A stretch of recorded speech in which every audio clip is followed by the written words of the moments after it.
اگر آج ختم ہو گئے تو کل کو اس کائنات میں تیرا نام لینے والا کوئی نہیں رہے گا، اور تجھ سے یہ چاہتے ہیں کہ تو ان کو فتح اور نصرت عطا فرما۔ پھر جب اگلے دن میدان جنگ لگا ہے تو کفار کی طرف سے عتبہ، شیبہ اور ولید، یہ تین، دو بھائی تھے اور ایک بیٹا تھا ان کا، یہ آئے ہیں اور انہوں نے دعوت دی ہے کہ آ کے ہمارے ساتھ جنگ کریں۔ انصار صحابہ کرام نکلے تو انہوں نے منع کر دیا کہ تمہارے ساتھ ہمارا کوئی جھگڑا نہیں ہے، ہمیں تو قریشی لوگ چاہیے۔ تو حضرت علی اور ان کے ساتھ دو اور قریشی صاحبان وہ آئے، جنگ شروع ہوئی، انہوں نے تینوں کو مشرکین کو قتل کر دیا، عتبہ، شیبہ، ولید تینوں ہی مارے گئے وہاں۔ اب ایک ہوا کہ مسلمان ایک جو ان میں تھے وہ زخمی ہوئے، تو حضرت علی کرم اللہ تعالیٰ وجہ الکریم نے جا کے ان کی بھی مدد کی۔ پھر اس کے بعد پھر جب جنگ چلی ہے تو پھر کفار مشرکین اپنا سب کچھ چھوڑ کر بھاگے ہیں۔ اور یہ فتح، اس میں ایک اور بات کہ مکہ غزوہ بدر میں تقریباً 72 مشرکین جہنم واصل ہوئے، قتل ہوئے، تو ان میں سے جو غالب روایات ہیں ان کے مطابق 37 مشرکین کو آپ نے قتل کیا، 33 کی بھی آتی ہے لیکن زیادہ جو ہے کہ 37 کی، کہ وہ طاقت کا انداز کیا ہے، وہ تلوار چلانے کا انداز کیا ہے کہ وہ جو کوئی سامنے آیا پھر بچ کر نہیں گیا، تیزی اور شدت ہے، تیزی اور شدت اس میں۔ صحیح۔ غزوہ بدر کو جیسے ہم نے ڈسکس کیا ہے اور آپ نے مختصر سا واقعہ جو ہے ہمارے ناظرین کو سنایا ہے، عرفانی صاحب یہ بتائیے، غزوہ خندق کی ہم بات کریں تو یقیناً بچپن سے ہم اسلامیات کی کتاب میں بچوں کو بھی غزوہ خندق، غزوہ بدر، غزوہ احد کے حوالے سے بتاتے چلے آ رہے ہیں، کیونکہ آج حضرت علی کی شہادت کا دن ہے، تو غزوہ خندق کا بھی میں چاہتی ہوں کہ ہم مختصر سے الفاظ میں ضرور ذکر کریں۔ جیسے کہ عرب کی ہم بات کریں تو اس ٹائم ایک دوسرے کو بھتیجے کہا جاتا تھا، اور حضرت علی کا جو کردار ہے وہ تو ماشاءاللہ سبحان اللہ یقیناً تمام جنگوں میں بڑا اہم رہا اور ہمیشہ کامیابی سے لوٹے، اور مشرکین کی جانب سے یہ کہا جاتا تھا کہ حضرت علی کو شہید کرنا سب سے مشکل کام ہے۔ تمام غزوات میں بے پناہ کوششیں اور اپنے پریکٹس بھی کرتے رہے لیکن کامیاب نہ ہو سکے۔ شہادت کے واقعے کو میں ڈیٹیل کے ساتھ اس پروگرام کے اختتام پر ڈسکس کروں گی اور اپنے ناظرین کے سامنے بھی ہم رکھیں گے، لیکن غزوہ خندق کی جو اسپیشیلٹی ہے، یقیناً حضرت علی کا کردار ایسا ہے جس کو ہم ایسے کئی پروگرامز میں بھی ڈسکس کریں تو وہ پروگرامز پورے نہیں ہوتے، وہ کردار پورا نہیں ہوتا، لیکن غزوہ خندق میں جو تلوار چلائی گئی بھتیجے پر، اس سے 2 ٹکڑے ہو گئے، وہ واقعہ ذرا ڈیٹیل سے سنائیں۔ دیکھیے، غزوہ خندق مارکوں میں ایک ایسا مارکہ ہے کہ جس میں مشرکین اپنی تمام تر طاقت، جتنا کچھ ان کے پاس موجود تھا اور جتنا وہ اکٹھا کر سکتے تھے وہ سارا کچھ لے کر آئے، اور اس میں جس طرح سے روایات ہیں کہ گانے والیاں بے شمار تھیں کہ جو فوجیوں کے دل بہلانے کے کام آئیں، اور ہر روز 9 یا 10 اونٹ ذبح کیے جاتے تھے فوجیوں کے لیے، اتنی بڑی فوج تھی۔ اور اس میں یہ ہوا کہ جب یہ اس بات کی اطلاع پہنچی مدینہ منورہ تو نبی کریم صلی اللہ علیہ وسلم نے جب مشاورت فرمائی تو حضرت سلیمان فارسی رضی اللہ تعالیٰ عنہ نے یہ مشورہ دیا کہ ایران میں یہ ایک قاعدہ ہے کہ جنگ کے وقت وہ فصیل کھینچ لیتے ہیں، ایک خندق کھود دیتے ہیں تاکہ دشمن کو آنے میں مشکل اور دقت پیش آئے۔ آپ نے اس بات کو پسند فرمایا اور وہ خندق کھودی گئی۔ اس خندق کے کھودنے میں بھی کہ ایک جگہ پر مسلمان خندق کھود رہے تھے تو ایک پتھر نہیں تھا ٹوٹ رہا، تو آپ کو اطلاع کی گئی، آپ تشریف لائے اور آپ نے کدال کا ایک ہی وار کیا اور پتھر ٹوٹ گیا، پتھر ٹوٹ گیا۔ اس وقت کچھ صحابہ کرام نے اپنی بھوک کی شکایت کی کہ بھوک بہت ہے اور ہم پیٹ پر پتھر باندھ کر یہ کام کر رہے ہیں، تو اس وقت نبی کریم صلی اللہ علیہ وآلہ وبارک وسلم نے اپنی قمیض مبارک اٹھائی تو اس پیٹ پر بھی 2 پتھر بندھے ہوئے تھے۔ یہ اس کی تیاریوں کے دوران یہ کیفیت تھی، اور اس میں جب کفار کا لشکر پہنچ گیا تو ان کے لیے یہ بالکل نئی چیز تھی خندق کا ہونا۔ کوشش کی، بہت جگہ سے انہوں نے نہیں پار کر سکے۔ ایک ان کا رکن تھا ابن عبد ود، اس کے بارے میں وہاں یہ بات مشہور تھی کہ یہ اتنا بڑا شاہ سوار ہے، اتنا بہادر ہے کہ 1000 سوار اس کے سامنے آ جائیں تو یہ ان پر بھی بھاری پڑے گا۔ یہ اس نے اپنے گھوڑے کو ایڑ لگائی اور اس نے خندق، اس کے گھوڑے نے خندق پار کر لی، اور آ کے اس نے جب دعوت دی تو حضرت علی کرم اللہ تعالیٰ وجہ الکریم نکلے باہر، اور اس موقع پر نبی کریم صلی اللہ علیہ وآلہ وبارک وسلم نے آپ کے لیے ایک جو بات ارشاد فرمائی کہ کل ایمان کل کفر کے مقابلے میں جا رہا ہے، اس وقت حضرت علی کرم اللہ تعالیٰ وجہ الکریم کو کل ایمان قرار دیا کہ یہ مکمل ترین ایمان ہے، یہ اپنے سر کے بالوں سے پاؤں کے ناخنوں تک ایمان ہے۔ سبحان اللہ۔ یہ ان کے لیے اعزاز، یہ ان کو خطاب عطا فرمایا کہ کل ایمان ہے۔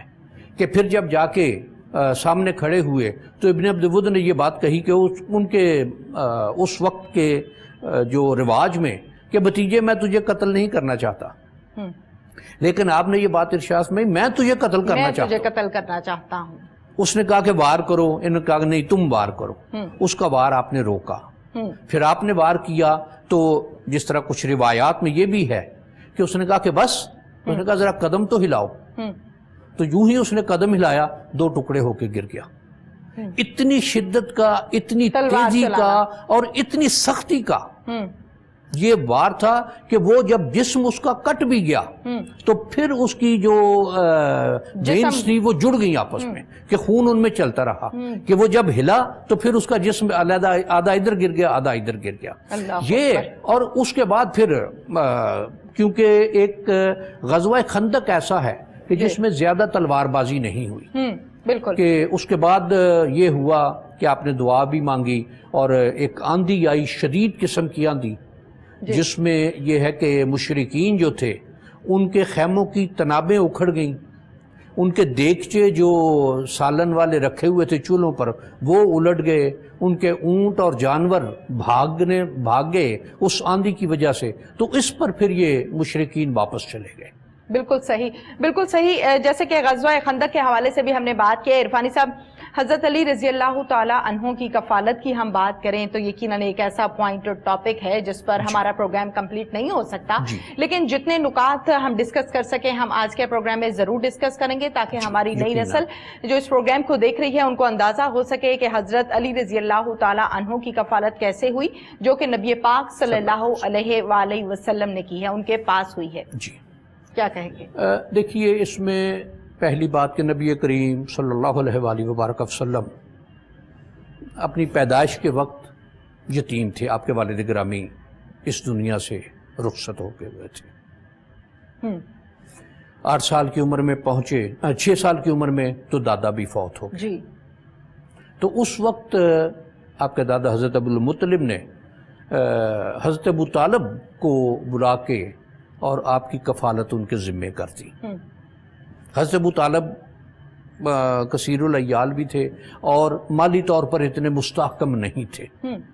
جب آپ لوگ سرکار صلی اللہ علیہ وسلم کفالت سے جب اپنے معاملات میں یا مالی طور پر یا آمدنی کے طور پر فارغ ہوئے یا انڈیپینڈنٹ ہوئے تو آپ نے حضرت عباس اپنے چچا دوسرے جو تھے ان سے مشورہ کر کے، اور یہ کہ حضرت ابو طالب کے ہاں مالی فراوانی نہیں ہے، تنگی ہے، تو کیوں نہ ہم دونوں ان کے ایک بیٹے کو اپنی کفالت میں لے لیں۔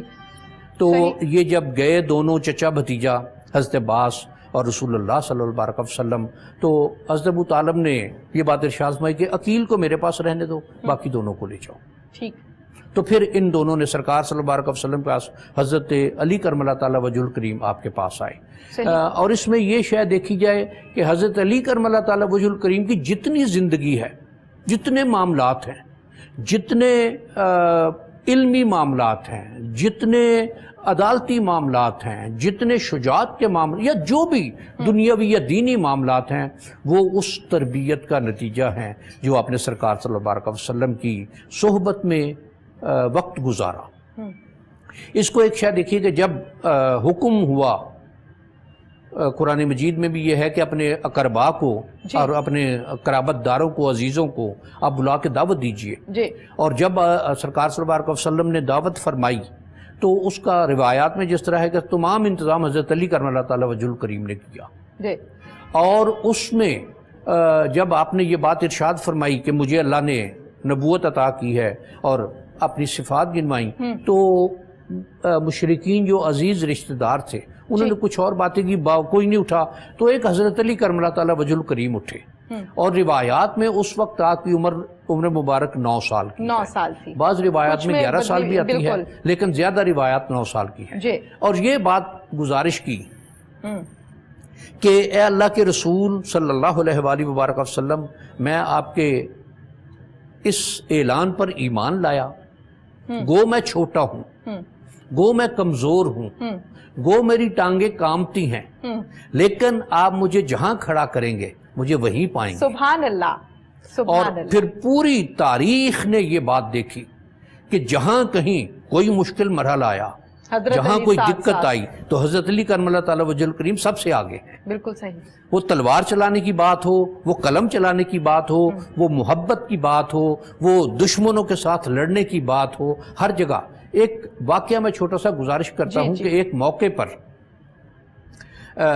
صلح حدیبیہ کے موقع پر جب مشرکین کے ساتھ صلح کی بات چیت چل رہی تھی تو سہیل بن حنیف یہ مشرکین کی طرف سے ان کا نمائندہ تھا. معاہدہ طے پا گیا. جب لکھنے لگے تو حضرت علی کرم اللہ تعالیٰ وجہ الکریم کو کاتب کے طور پر بلایا گیا کہ آپ لکھیں یہ معاہدہ لکھیں. معاہدہ انہوں نے اوپر لکھا کہ معاہدہ مابین محمد رسول اللہ صلی اللہ علیہ وآلہ وبارک وسلم و سہیل بن حنیف نمائندہ. اس نے اس بات پر اعتراض کیا. اس نے کہا کہ جی ہم اگر رسول اللہ مان لیں تو ہمارا تو جھگڑا ہی ختم ہو جاتا ہے، ہمارا جھگڑا تو اس بات پر ہے. تو نبی کریم نے آپ سے ارشاد فرمایا کہ یہ لفظ کاٹ دو، قربان اس محبت کے. قلم رکھ دیا. اس نے کہا یہ میرے سے نہیں ہوگا، میں رسول اللہ کا لفظ نہیں کاٹ سکتا. سبحان اللہ. یہ اور قربان اس نافرمانی کے. سبحان اللہ. کہ پھر رسول اللہ نے خود قلم لے کے پوچھ کے اور اس پر قلم پھیرا، لیکن آپ نے نہیں قلم پھیرا. یہ محبت کی انتہا ہے. بالکل. اور شاید اس محبت کو گمان میں لانا ممکن نہیں ہے. اور یہ چیزیں دیکھیے تو اس میں اب یہ غزوات کے حوالے سے بھی، غزوہ خیبر کی بات ہو، غزوہ احد کی بات ہو، یا اور حضرت علی تمام تر غزوات میں سوائے آخری ایک غزوہ حنین کے تمام میں شامل رہے. بالکل.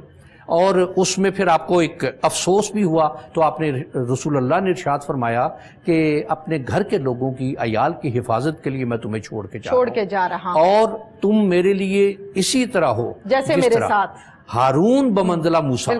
کہ حضرت ہارون علیہ السلام حضرت موسیٰ علیہ السلام کے لیے جو ان کی حیثیت تھی وہی آپ کی میرے لیے حیثیت. بالکل صحیح. سبحان اللہ.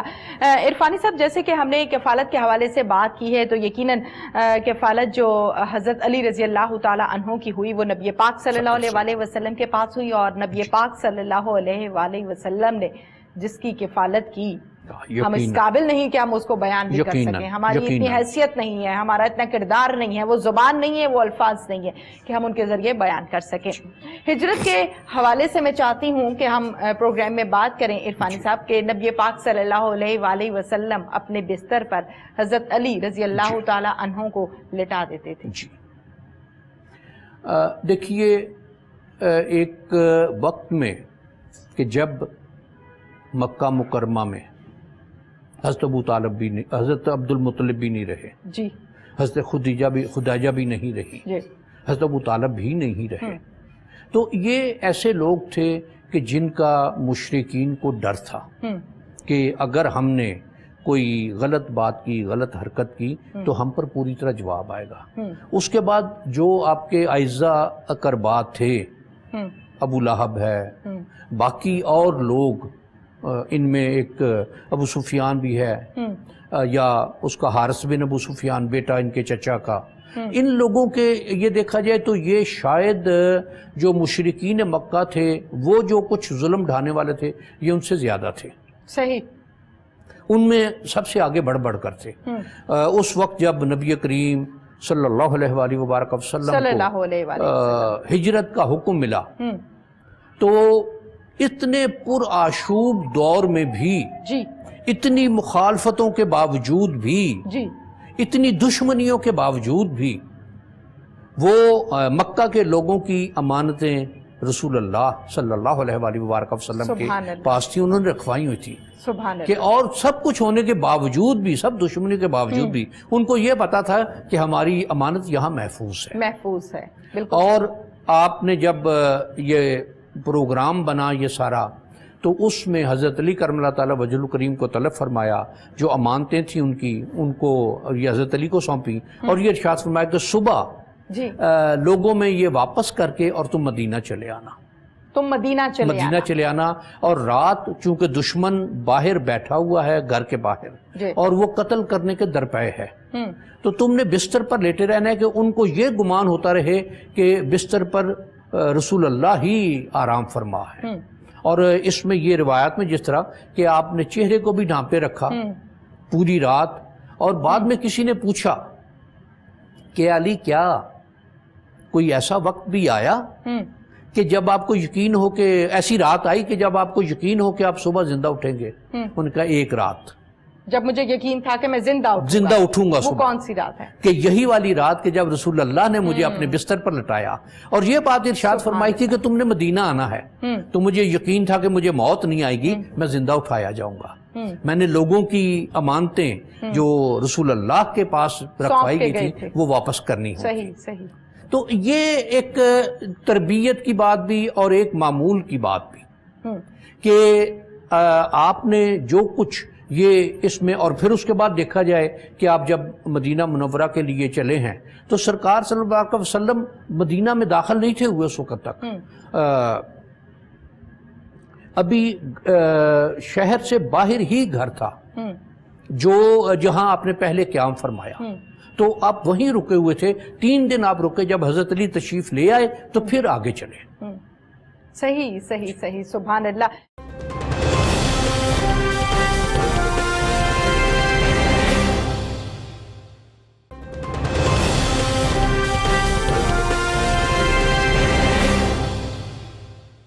حضرت محمد صلی اللہ علیہ وآلہ وسلم کی جو محبت اور پیار حضرت علی کے ساتھ تھا، میں چاہتی ہوں کہ اس کا کوئی ایک آدھ واقعہ ہم پروگرام میں شامل کرتے ہیں، وہ آپ سنائیے کہ نبی پاک صلی اللہ علیہ وآلہ وسلم کو حضرت علی رضی اللہ تعالی عنہ سے بہت محبت تھی، بہت اعتبار تھا، بہت ان کی کفالت میں بڑا اپنا کردار ادا کیا۔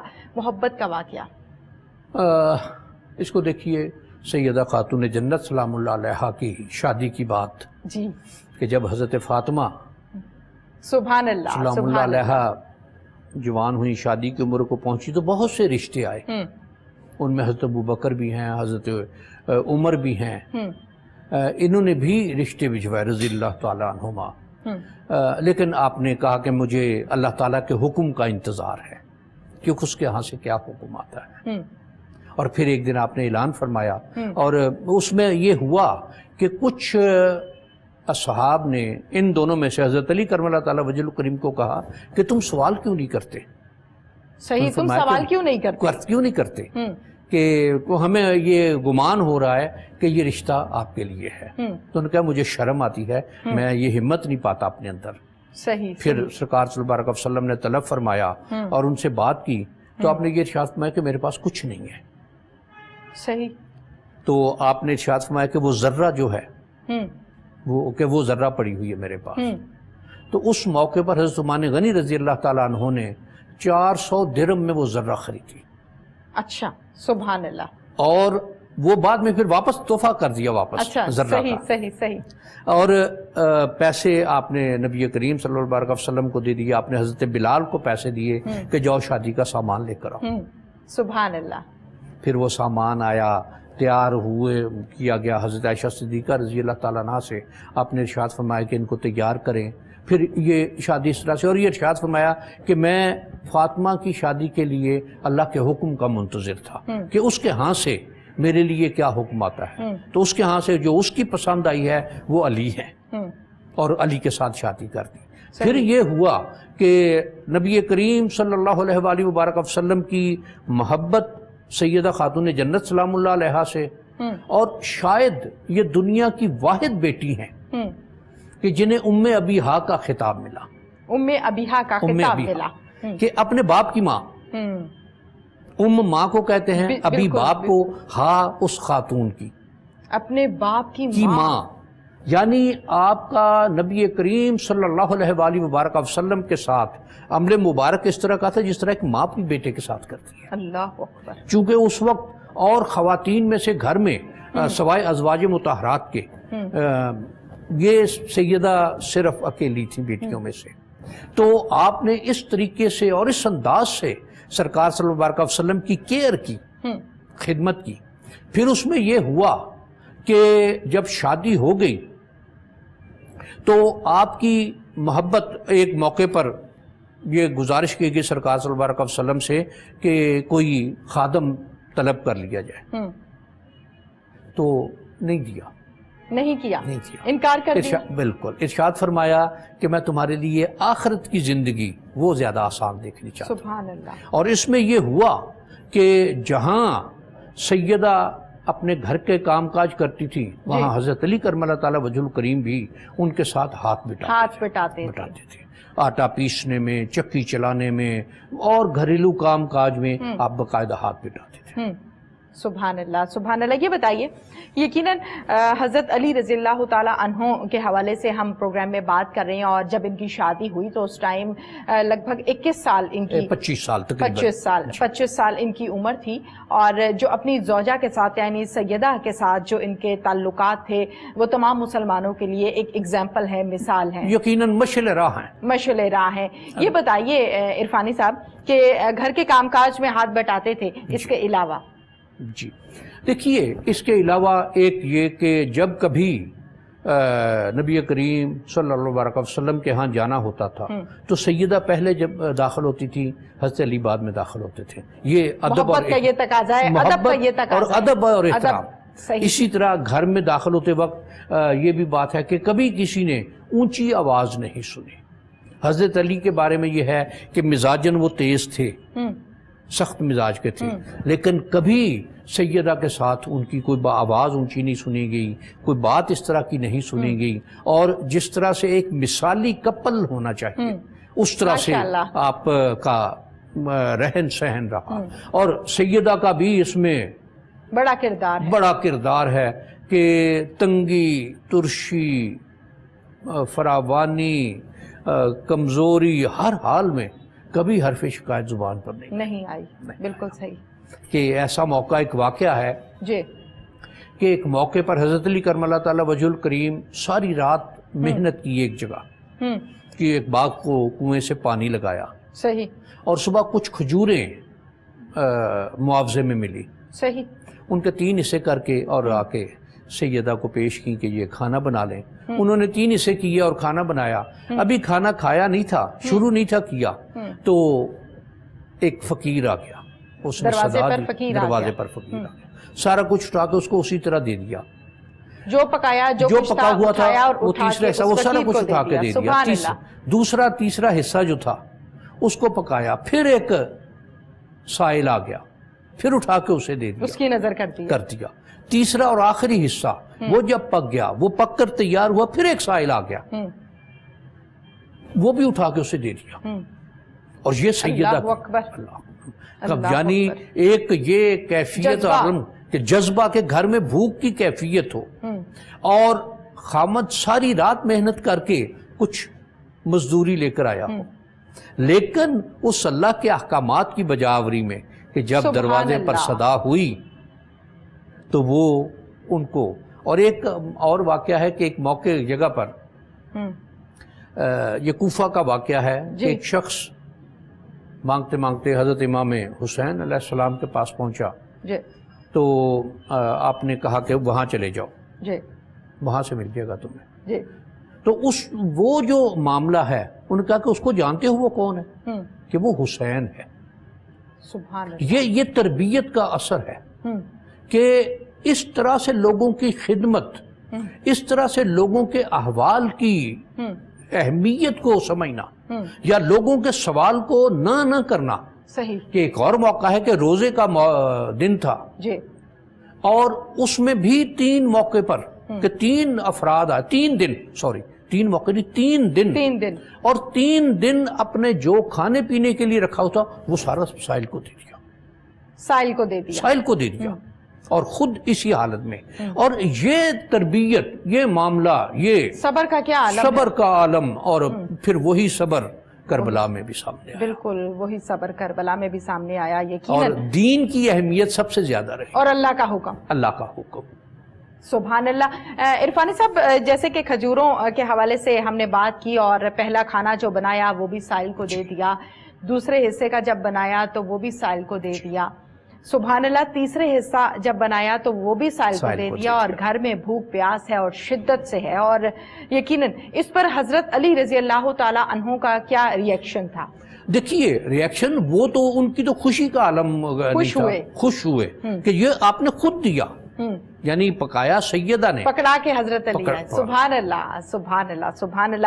اچھا یہ بتائیے، جیسے کہ ہم حضرت علی رضی اللہ تعالی عنہ کے حوالے سے بات کر رہے ہیں، یقیناً کچھ روایات میں اور کچھ لوگوں کا یہ بھی کہنا ہے کہ آپ کے دور میں فسادات بہت زیادہ تھے، اس حوالے سے کیا ڈیٹیلز ہیں؟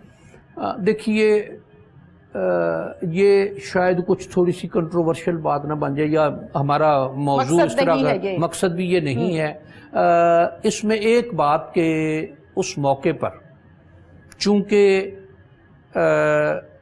نبی کریم صلی اللہ علیہ وآلہ وبارک وسلم کا ایک ارشاد مبارک تھا کہ میرے بعد 30 سال تک خلافت قائم رہے گی، خلافت قائم رہے گی 30 سال تک۔ اور ہمارے ہاں ایک بہت مسکنسپٹ کیا جاتا ہے کہ خلفائے راشدین 4 کہے جاتے ہیں۔ جی، ہمارے ہاں تاریخ اسلام میں خلفائے راشدین 5 ہیں، جی، کہ حضرت ابوبکر صدیق، حضرت عمر، حضرت عثمان، حضرت علی رضی اللہ تعالی عنہم، اور 5ویں خلیفہ راشد کہ جب یہ خیر بات کی یہ شہادت کے واقعے میں ایک بات آتی ہے جی کہ جب آپ کو ضرب لگی تو آپ نے امام حسن اور امام حسین علیہ السلام کو طلب کر کے فرمایا کہ مجھے ایک ضرب لگائی ہے اس نے، اگر اس چوٹ میں اس زخم سے میری موت واقع ہو جائے تو تم بھی ایک ہی ضرب لگانا اور اس کے جسم کے ٹکڑے نہ کرنا۔ یہ عظمت ہے۔ اور اس میں جو معاملہ آیا کہ یہ چیزیں، یہ باتیں کہ حضرت علی کرم اللہ تعالیٰ وجہ الکریم کا اور اپنی اولاد کے ساتھ جو معاملہ اور تعلق رہا، یقیناً اس کو کسی بھی حال میں، کسی بھی انداز میں، کسی بھی طرح سے جو اس کائنات کی تربیت کے لیے ہر طرح سے استعمال کیا جا سکتا ہے۔ اور اس میں جب وہ واقعات شورش والے بنے تو میں ایک واقعہ صرف گزارش کروں گا کہ ایک شخص نے آپ سے ایک بات کہی، سوال کیا کہ اے امیر المومنین، کیا وجہ ہے کہ آپ سے پہلے جو خلفاء تھے ان کے زمانے میں بہت امن و امان تھا، آپ کے دور میں بہت بد امنی ہے؟ تو آپ نے ارشاد فرمایا کہ ان کے مشیر ہم لوگ تھے، ہمارے مشیر تم لوگ ہو۔ یعنی یہ مشاورت سے بھی، اور ظاہر ہے کہ کچھ ایسی ناگفتنی ہیں کہ جس میں سیاست یا، اور ایک بات یہ بھی کہی جاتی ہے کہ تاریخ اسلام میں ملوکیت کا آغاز اس وقت ہی ہوا۔ صحیح، بالکل ٹھیک ہے۔ ہم تو حضرت علی کی شہادت کو ڈسکس کر رہے ہیں، اپنے ٹاپک کی طرف آتے ہیں عرفانی صاحب۔ میرے پاس ٹائم بھی ذرا مختصر رہ گیا ہے، میں یہ چاہتی ہوں کہ حضرت علی رضی اللہ تعالی عنہ کی شہادت کیسے ہوئی؟ یقیناً ہم تمام لوگ جانتے ہیں، لیکن بچوں کے لیے، نوجوان نسل کے لیے اس واقعے کو آج الفاظ کے ذریعے سے دہراتے ہیں۔ دیکھیے، عمراء جو تھے، مسلمانوں کے امیر جو تھے، ان کا معمول یہ تھا کہ وہ جہاں کار حکومت نپٹاتے تھے وہاں چیف جسٹس بھی خود ہوتے تھے، خود ہوتے تھے، فیصلے خود کرتے تھے۔ پھر یہ کہ مساجد میں نمازیں جو ہیں وہ امیر المومنین ہی پڑھاتے تھے۔ صحیح۔ حضرت علی کرم اللہ تعالی وجہ الکریم کا یہ معمول کہ 5 نمازیں مسجد میں، اور اگر ہمارے ہاں بہت سے ایسے اصحاب ہیں جنہیں نجف اشرف جانے کا موقع ملا، اور وہ دیکھیں گے کہ جو مسجد ہے اور آپ کی جو رہائش گاہ تھی اس وقت، اس کے درمیان کوئی 100 میٹر کا فاصلہ ہے، 100-150 میٹر کا فاصلہ ہے، یا شاید اس سے کم ہو، مجھے جو یاد آ رہا ہے وہ اتنا ہی۔ تو اس میں یہ تھا کہ آپ کا یہ معمول تھا کہ مخصوص وقت میں گھر سے نکل کے اور مسجد میں تشریف لاتے تھے۔ بے شک۔ یہ 3 لوگوں نے، ان میں یہ خارجی ابن ملجم، یہ باقاعدہ اس نیت سے یہ مکہ میں نجف اشرف میں آیا کہ حضرت علی کرم اللہ تعالی وجہ الکریم پر ہم نے، خیر وہ اور باتیں بھی، پھر وہ سیاسی معاملات بھی شہادت کی طرف، شہادت کی طرف ہی، کہ یہ پھر مسجد میں جا کے چھپ کے بیٹھ گیا۔ ٹھیک۔ آپ نے جماعت شروع کرائی، سجدے میں گئے تو اس نے پھر ایک وار کیا تلوار کا جو آپ کے پیشانی مبارک پر لگا۔ یہ 19 رمضان کی بات ہے کہ 19 رمضان کو آپ کو چوٹ لگی، 2 دن آپ اس کیفیت میں رہے، اور 21 رمضان کو شہادت ہو گئی۔ اس میں اس دوران آپ نے امام اپنے دونوں بیٹوں کو طلب فرمایا اور ان کو یہ نصیحت کی کہ میرے اگر اس زخم سے، اس چوٹ سے میری موت واقع ہو جائے تو میرے مجرم کو ایک ہی چوٹ لگانا، ایک سے زائد چوٹ نہ لگانا۔ اور یہ یقیناً وہ ذات جن کا نام علی ہے، یہ وہی کہہ سکتے ہیں کہ وہ شخص جس نے قتل کرنے کی نیت سے وار کیا ہے، اس کے لیے بھی یہ بات درد دل ہے کہ اگر میری موت واقع ہو جائے تو اس کو زیادہ تکلیف نہ پہنچانا۔ پھر یہ بھی کہ اس کے جسم کے ٹکڑے ٹکڑے نہ کرنا، کہ اس دور میں یہ کام بات تھی کہ جس کے ساتھ دشمنی ہوتی تھی یا جس کے ساتھ اس کے جسم کے ٹکڑے ٹکڑے کر دیے، جلا دیا جاتا تھا، ٹکڑے ٹکڑے کر دیے جائے، یہ چیزیں منع فرما دیا اس سے۔ اور اس میں پھر لوگوں نے جب یہ پوچھا کہ کیا آپ کے بعد امام حسن کو خلیفہ بنا دیا جائے، ان کا میں نہ منع کرتا ہوں نہ کہتا ہوں، نہ اس کی تاکید کرتا ہوں نہ اسے منع نہ کی، یہ تم لوگوں کا کام ہے۔ اگر تم اپنے لیے مناسب سمجھتے ہو تو انہیں امارت سونپ دو، اگر مناسب نہیں سمجھتے تو مت سونپنا۔ یہ بتائیے عرفانی صاحب، یقیناً حضرت علی رضی اللہ تعالی عنہ کو آج کے پروگرام میں ہم نے یقیناً ان کے بارے میں باتیں کی ہیں، واقعات بیان کیے ہیں۔ حضرت علی رضی اللہ تعالی عنہ جو ہیں، ان کی پوری زندگی اس نوجوان نسل کے لیے ایک مثال ہے، مشعل راہ ہے۔ کیا کہیں گے اس حوالے سے عرفانی صاحب، اگر میں آپ سے یہ کہوں کہ آسان سے الفاظ میں ہماری نوجوان نسل کو آج کے پروگرام میں یہ بتائیے کہ حضرت علی ایسے کرتے تھے، نوجوان لڑکوں کو بھی ایسا کرنا چاہیے، ان کا ایسا دل تھا، نوجوان نسل کو بھی ایسا بننا چاہیے، اپنی ماؤں بہنوں بیٹیوں کے لیے وہ ایسا جذبہ رکھتے تھے، آج کی نسل کو بھی ایسا رکھنا چاہیے، اللہ کے حکم پر وہ کیسے عمل کرتے تھے، آج کی نسل کو بھی ایسا کرنا چاہیے۔ اس میں دیکھیے ایک شے، ہم یہ ایام مناتے ہیں، ہم ان کا تذکرہ کرتے ہیں جب ان کا دن آتا ہے، یہ وہ ذاتیں ہیں جو مینارہ نور ہیں، سبحان اللہ، کہ یہ اور ایسا مینارہ ہیں کہ جن کی چمک کبھی ماند نہیں پڑے گی، جن کی روشنی کبھی رہتی دنیا تک رہے گی، جب تک یہ کائنات موجود ہے۔ ان کے عمل، اب ایک نہج البلاغہ میں آپ کے جو صرف ایک چیز دیکھی جائے اس میں کہ جو انہوں نے اپنے اعمال کو حکومت کرنے کے طریقے لکھے ہیں، کہ اس میں بلا تخصیص کہ یہ حاکم کے لیے یہ تخصیص کرنا یا اس بات کو سوچنا یا جانچنا ضروری نہیں ہے کہ کون مسلمان ہے اور کون نان مسلم ہے، کون بڑا ہے اور کون چھوٹا ہے، سب کے ساتھ ایک جیسا سلوک، یہ۔ اور آپ دیکھا جائے تو آپ نے اپنی پوری زندگی یہی کچھ کیا۔ جب باغ فدق کا معاملہ آیا تو آپ خاموش ہو گئے، آپ نے اس پر کوئی احتجاج بھی نہیں کیا یا کوئی طلب بھی نہیں کی، ڈیمانڈ بھی نہیں کی، کچھ بھی نہیں کیا، خاموش ہو گئے۔ تو یہ چیزیں اس میں یہ شاید دیکھی جائے کہ آپ کے حضرت علی کرم اللہ تعالیٰ وجہ الکریم کے علاوہ آپ کے اور کون قریب ترین تھے؟ صحیح، کہ جو سب سے عزیز بیٹی سیدہ فاطمہ، جی، اور وہ بیٹی کہ جن کے لیے نبی کریم صلی اللہ علیہ وسلم جب وہ تشریف لاتی تو کھڑے ہو جاتے اور اپنی چادر مبارک بچھاتے، سبحان اللہ، اور شہر سے باہر کہیں جانا ہوتا یا شہر سے باہر سے کہیں آتے تو سیدہ کو مل کر جاتے اور سب سے پہلے آ کے سیدہ کو ملتے۔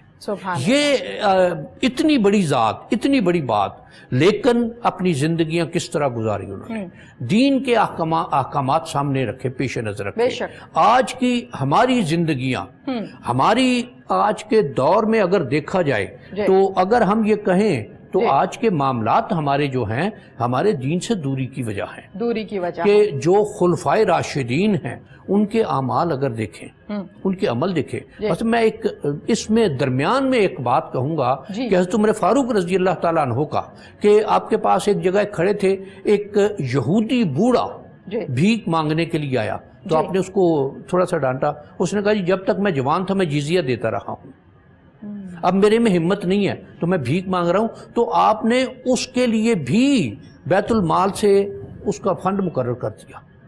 یہ دین اسلام کی تعلیمات ہیں، اور اس کو نبی کریم صلی اللہ علیہ وسلم کی تعلیمات اور حضرت علی کرم اللہ تعالیٰ وجہ الکریم کے ہاں سے۔ آپ کا ایک بہت مشہور واقعہ ہے کہ آپ کے ایک بہت عزیز، قریبی عزیز ایک دفعہ آئے کہ مجھے 1 لاکھ درہم چاہیے، ان کا میرے پاس تو نہیں ہے، میں تو اتنا نہیں دے سکتا، تو اس نے کہا کہ بیت المال سے، تو ارشاد فرمایا کہ میں اس کا مالک نہیں ہوں، میں اپنے اللہ کو اس کا جواب دے ہوں۔ آج میں تمہیں دوں گا تو مجھے ہر شہری کو 1 لاکھ درہم دینا پڑے گا، اور اگر میں نہیں دوں گا تو میں ناانصافی کا مرتکب ہوں گا اور مجھے اللہ کی بارگاہ میں اس کا جواب دینا پڑے گا۔ یہ تقویٰ، اور قرآن مجید میں بھی جو ارشاد ہے کہ انصاف کرو خواہ قریبی عزیز ہی ہو۔ بالکل ٹھیک کہا آپ نے، بہت بہت شکریہ عرفانی صاحب، آپ نے ہمیں ٹائم دیا ہے، بہت بہت شکریہ آپ کا۔